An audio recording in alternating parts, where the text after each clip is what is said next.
आज देश की बागडोर एक ऐसे हाथ में है जो कहता है कि पीएफआई के नाम में भी इंडिया है। मतलब कुत्ता को भी 4 पैर होता है, गधा को भी 4 पैर होता है, इसलिए सारे गधे कुत्ते हैं। आज देश की बागडोर एक ऐसे इंसान के हाथ में है जो अपनी पत्नी की जिम्मेवारी ना उठाया हो, वो देश की जिम्मेवारी उठाएगा। बताइए, आज देश की बागडोर एक ऐसे हाथ में है जो कहता है कि पीएफआई के नाम में भी इंडिया है। मतलब कुत्ता को भी 4 पैर होता है, गधा को भी 4 पैर होता है, इसलिए सारे गधे कुत्ते हैं। अगर ये रीजनिंग मैं लगाऊं, जो रीजनिंग इस देश के प्रधानमंत्री ने लगाया है, तो मैं ये कह सकता हूं ना कि प्रधानमंत्री जी को भी 2 आंख है और गधा को भी 2 आंख होता है। बोलिए, मैं ये बात क्यों कह रहा हूं? मेरा कोई मकसद नहीं है कि मैं भाजपा, मोदी और आरएसएस की चर्चा करूं। मैं सिर्फ आपको बता रहा हूं कि कितनी गंभीर परिस्थिति में आज हम खड़े हैं।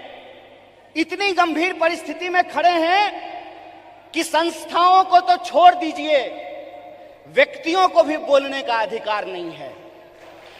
इसीलिए जब आज आप यूथ कांग्रेस का झंडा अपने हाथ में उठाए हुए हैं, जब आप कहते हैं यूथ कांग्रेस जिंदाबाद, इसका क्या मतलब है? इसका मतलब यह है कि जिस देश की 55% आबादी नौजवान हो, जिस देश में दुनिया का हर 5वां युवक भारतीय हो, जिस देश में 45 साल में सबसे ज्यादा बेरोजगारी हो, और जिस देश में जिस दिन कारगिल विजय दिवस मनाया जा रहा था, उससे ठीक कुछ दिन पहले कारगिल में लड़ने वाले शहीदों के परिवार के साथ कैसी नग्नता की गई है, ये वीडियो आप लोगों ने देखा है। इसीलिए आप अपनी जिम्मेवारी को समझिए। आप इस गंभीर समय में जो आपकी भूमिका है उसको आपको समझने पड़ेगी। और मेरा मानना बिल्कुल साफ है, जैसे बिना विचार की कोई राजनीति नहीं होती है, उसी तरह से बिना नौजवान के, बिना विद्यार्थी के कोई पार्टी सत्ता में नहीं आ सकती है। इस बात को याद रखिएगा। अगर आप चाहते हैं कि इस देश में सत्य का शासन हो और सत्ता पे बैठे हुए लोगों का जो अहंकार है, उस अहंकार को चकनाचूर किया जाए, जिस लोकतंत्र की बुनियाद पर, जिस जमहूरियत के दम पर आज उनको कुर्सी पे बिठाई गई है, अगर आप उनको नीचे उतारना चाहते हैं तो इस बात को आपको समझना पड़ेगा कि इस देश के नौजवानों और विद्यार्थियों को सबसे बड़ी भूमिका निभानी पड़ेगी। अगर भारतीय राष्ट्रीय कांग्रेस शरीर है तो एनएसवाई और यूथ कांग्रेस को दोनों हाथ बनना पड़ेगा। यह बात हम लोगों को समझना होगा।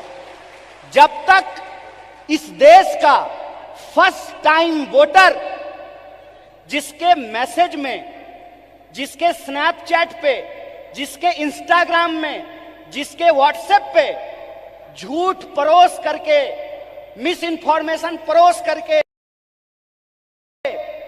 उनको गुमराह किया गया है, जब तक उनके सामने हम सच्चाई लेकर के नहीं जाएंगे, जब तक हम घर घर नहीं पहुंचेंगे, जब तक हम स्कूल नहीं पहुंचेंगे, विश्वविद्यालय नहीं पहुंचेंगे, तब तक इस सत्ता पे बैठे हुए लोगों को हम सत्ता से बाहर नहीं कर सकते हैं और लोकतंत्र को बचा नहीं सकते हैं। जो सवाल है यहां पर कि भारत का बुनियाद क्या है? भारत का बुनियाद है इंडिया। यह बात हम लोगों को समझना पड़ेगा। भारत का बुनियाद है इंडिया, और वो जो इंडिया है, वो इंडिया एक सोच है, और वो सोच को हमको एक एक कार्यकर्ता को अपने व्यवहार में लेकर के आना पड़ेगा। अगर हम महात्मा गांधी का उदाहरण आपके सामने रखें तो किस तरह का एग्जाम्पल हमको देखने का मिलता है। गांधी जी ऐसे नहीं थे कि बुनियाद भारत के कार्यक्रम में आए हैं, कर्नाटक में सरकार भी है तो थोड़ा फोटो वोटो खिंचा करके चल देंगे। ऐसे नहीं होगा। ये मैं आपकी आलोचना नहीं कर रहा हूं, ये मैं अपनी आलोचना कर रहा हूं। गांधीवादी तरीका यह है कि चंपारण में जब किसान लड़ रहे थे तो गांधी जी शहर छोड़ करके चंपारण चले गए, वहीं आश्रम बना दिया, महीनों तक लड़ते रहे और अंग्रेजों को धूल चटा दिया। ये गांधीवादी तरीका है। 100 समस्याएं होंगी, 100 समस्याएं होंगी, 1000 समस्याएं होंगी। बतौर फ्रंटल ऑर्गेनाइजेशन मैं बार बार कह रहा हूं, भारतीय राष्ट्रीय कांग्रेस तभी मजबूत हो सकता है जब यूथ कांग्रेस और एनएसवाई मजबूत होगा। इस बात का संकल्प हमको लेना पड़ेगा। और वो मजबूती कैसे होगी?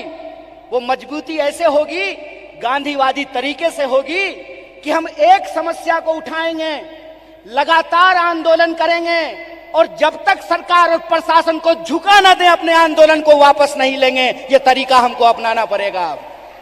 और एक बात याद रखिएगा, जब आप आंदोलन जीतते हैं, जब आप संघर्ष को जीतते हैं, तो टिकट का सवाल अपने आप सॉल्व हो जाता है। यह बात मैं इसलिए कह रहा हूं कि शायद लोगों को इस देश के इतिहास को दोबारा जाकर के देखने की जरूरत है। क्यों? क्योंकि हम उस पार्टी से हैं जिस पार्टी ने इस देश को आजादी दिलाई है। अभी कलाकार ने आजादी की बात की, हाथों की आजादी की बात की, देश की आजादी की बात की, तो एक एक भारतीय राष्ट्रीय कांग्रेस के कार्यकर्ता को गर्व से यह बात कहनी चाहिए कि हम वो लोग हैं जो इस देश को आजादी दिलाए हैं और आजाद देश में आजादी को बचाएंगे भी। इस बात को हमको याद रखना है। और अगर हमने इसका संकल्प लिया है